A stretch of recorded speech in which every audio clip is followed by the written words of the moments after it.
What is up, ladies and gentlemen? Cjthecheesedj here, and we are back with a new dino build for all of you. The BARYONYX is the one we are showcasing today. So as you guys, if you haven't seen any of these videos, pretty much what we do is we go through multiple roles that you can pretty much fulfill with a BARYONYX, and what stats to level up and everything, and what you need and all that sort of stuff. So let's jump straight into the video. First off, we're going to go over their special skills, their talents, what they can actually accomplish. So the BARYONYX has the ability to jump on land. He is a dual aquatic and terrestrial animal that you can tame up. And you can see that once you're in the water, you do actually use stamina, sorry. You don't actually utilize any oxygen for the BARYONYX, which is absolutely wonderful. Now, while in the water, the BARYONYX has the ability to stun creatures with its secondary attack, which is that attack right there. That actually stuns creatures, players, tames for a total of 10 seconds. If another enemy player is actually riding a mount and you use your tail swing on that player, that will actually knock the player off their mount. You can then just go about killing them however the heck you feel like it. You can see this poor Licky just didn't have a chance to run because we killed it. Now, another thing that the BARYONYX has that, not really, ooh, okay, we're drowning now. Another ability that the BARYONYX has is he actually has the ability to sprint underwater, which, you know, obviously most other creatures do. However, some don't. Now, one final ability that the BARYONYX, actually two final abilities. He actually has the ability to harvest the same time he kills something. You see that we just killed that coelacanth and we actually harvested its materials at the same time. The only other dinosaur that's able to do this is the seagull, the Pelagornis. That's the only other creature with the ability to do so. So the BARYONYX is pretty unique in that you don't actually have to spend another bite gathering up resources from what you've just killed. Now, his final ability that he has is he has the ability to seek out fish when he gets to low health, and these fish will actually regenerate his health at a much faster pace. So if he ever gets to low health and, you know, you're near oceans or the rivers or whatever, the BARYONYX himself will actually go out there, seek the fish to get his health all the way back up. Now, by eating regular fish meat as well, his health also regenerates at a faster pace. You can see we've only got raw meat on our inventory. If we were to get some fish meat from somewhere around here, this Megalodon looks nice and juicy. He'll actually recover health at a faster rate, which is great. So in terms of roles for the BARYONYX, there are quite a few, surprisingly. This guy makes a great starter mount. So let's just kill this Megalodon and showcase to you guys the food thing. If we can kill it. And we're drowning now. Great, perfect. Alright, it's fine. We should be fine. Yeah. Okay, there we go. So you can see we've got the fish meat, and our health should start regenerating at a much faster rate. There you go. You can see there. Look how fast it's going up now. It's going much faster than what it was with the regular raw meat in our inventory. So do take that into mind as well. You can also then force feed it regular fish meat, and that'll increase its health a lot faster. Huh. I didn't think we could drown from having creative mode on. Oh well, I stand corrected. Okay. That's fine. Alrighty, so the first build that we're actually going to cover on the BARYONYX is the general all-purpose build.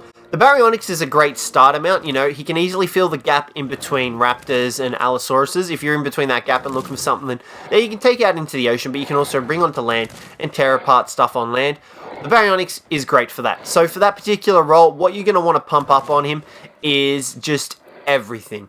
Now you can see we've got 73 points available to ourselves. This guy doesn't have the greatest amount of health. We're going to give him a bit more health. You know, I'd easily take a BARYONYX up to at least 5k health. You know, you can easily take him up more if you want, but this is just my general opinion. Next up, you're probably going to want to pump up a bit of melee damage. You know, say 500 melee damage should be enough. You know, you can then pump up movement speed. You don't need to worry about oxygen because these guys don't have an oxygen meter. You know, 140 movement speed, that's great. Now, you can choose to pump up stamina if you want. I personally think he's got pretty good stamina. You know, maybe take it up to 2k if you want to. And then I would just dump the rest of the points either into health or split it evenly between health and weight. Now, if you are splitting it in between weight, you don't need to pump it too high because obviously these guys are going to be your all-purpose general mount. So you will need them for, you know, just everyday daily routines, you know, gathering meat, gathering whatever the heck you want. But you can see that little bump of movement speed has made this guy significantly faster, and he's easily able to traverse the terrains a lot easier. You know, let's jump in here and you can see how fast he moves in the water now. Pretty much the same speed because he can't increase his oxygen, which is a little bit of a shame. But, you know, you can take this guy out and fight with monsters in the deep, you know, megalodons, anything like that. You could easily stun them, you know, even plesiosaurs and mosasaurs, because you just bring out your tailspin attack and they'll actually get stunned, giving you time to escape or, if you so choose to, kill them. Be careful trying to kill a Mosasaur with a Baryonyx, so unless you've got crazy good DPS, you're going to suffer from it. So yeah, that is the general all-purpose build, you know, just your general health, melee damage, weight, stamina, because these guys are great mounts. You can use them for pretty much anything, really. So yeah, that's the first build we'll be showcasing to you guys today. We've got 2 more coming your way, so stay tuned. Alrighty, this next build is the underwater miner build. So essentially, while riding a Baryonyx, you can actually use items while being on his back. Now, obviously, he's not the greatest underwater mount to take for harvesting materials. However, that still doesn't mean he can't serve a purpose, because you can essentially ride this guy and harvest materials if you can actually hit the rocks. Wait, are these even mineable? Good job, CJ. So, like I was saying, you can actually head into the ocean and mine the oil nodes, you know, jump off quickly and grab the silica pearls, or you can even mine crystal nodes underwater if you can get them in the caves. I don't know if they actually spawn underwater, but you can mainly use this guy to, you know, go around grabbing oil for you. He's a really easy tame to get. You know, you can easily bowler them once they get on land and just trank them out if you so choose to. It's a great way to go about doing things. However, for this build, you will want to pump up a few specific things. So you will obviously need to pump up weight a little bit. You could take him up to 1,000 if you wanted to. It's entirely up to you and how much you plan on using this guy for, and how long you plan on using him for. Because, you know, you can obviously find the better gatherers. You know, you got your Dunkies, you got your Megalodons that you can take under there. However, you do have to hop off your Megalodons for that. I would pump up his stamina a little bit and, you know, just Moo speed, melee damage, and movement speed a little bit. Even the health, you know, get up to 5k, a solid 5k, and then just dump the rest into melee weight if you want. And then that way you can actually go down here, grab as much oil and silica pearls as you could possibly want. It's great. So we just got to find an oil node, and we'll showcase to you guys that you are actually able to mine on the back of the Baryonyx, which is wonderful. You know, you can just sit here, swing, and if anything decides to come your way, put it away quickly and just pull out a tail attack. That'll stun them, giving you plenty of time to get away from them and allowing you to get away with your bounties. Okay, so the good news is I'm not crazy about there being crystal underwater. There is crystal here that you can mine while being on the Baryonyx's back. And like I said, if you are under attack from any predators or anything, look, you can see we've got 2 Megalodons behind us. Watch this. Ready? All you simply do, spin attack, boom. They're stunned. You can swim away. Oh my god, and that is a Mosasaur. Ready? Watch this. Okay, maybe you can't stun Mosasaurs then. I was under the assumption you could actually stun Mosasaurs.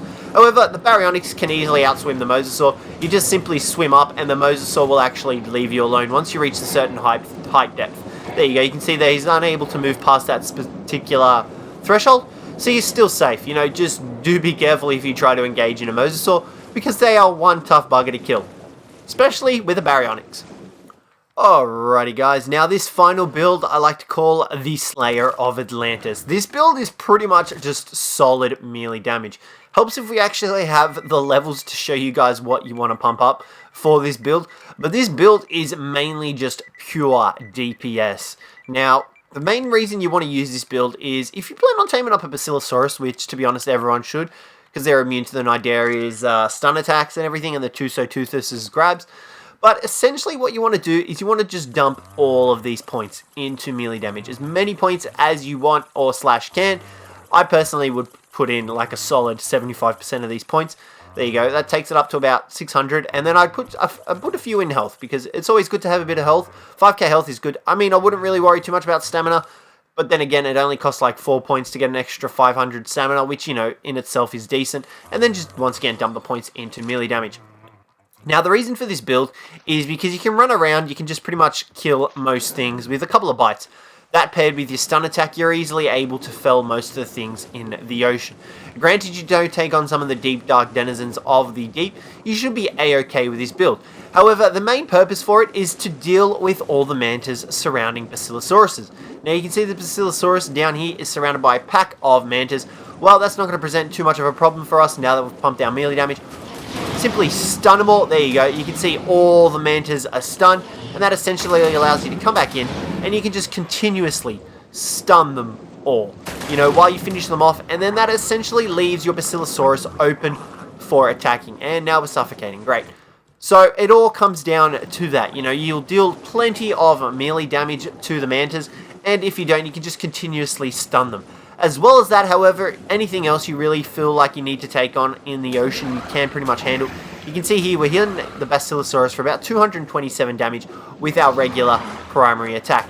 Now, as well as this, you can also use this build for Cnidarias. If you're swimming around on a Baryonyx, you can actually single out a pair of the Cnidarias, stun them, and then finish them off with the Baryonyx. And he won't actually take any damage or get stun locked by them, as long as their friends don't decide to show up and try and kill you at the same time. You can see there, this Basilosaurus is now wide open to be tamed, and you don't need to worry about any annoying pesky mantas in the way of your tame.